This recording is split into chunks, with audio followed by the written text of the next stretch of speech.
Në 80 vjetojnë e shkrimtarit ton të madh Ismail Kadare, në qytetin e tij të lindjes Gjirokastër, u organizuan një sër aktivitetesh. Festimeve të bashkisë i është bashkuar dhe zëvendës ambasadori i OSBE-s, Robert Wilton. Më pas, Bashkia e Gjirokastrës ka projektuar disa aktivitete me këngë dhe interpretime të pjesëve të librave të shkruar nga Ismail Kadare.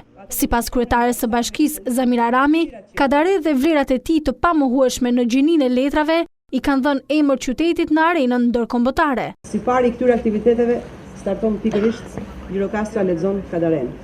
Dua t'i uroj të ketë jetë gjatë për veten e tij, për familjen, por edhe për të gjithë adhuruesit e tij, të cilët kanë nevojë të marrin akoma nga magjia e penës së tij.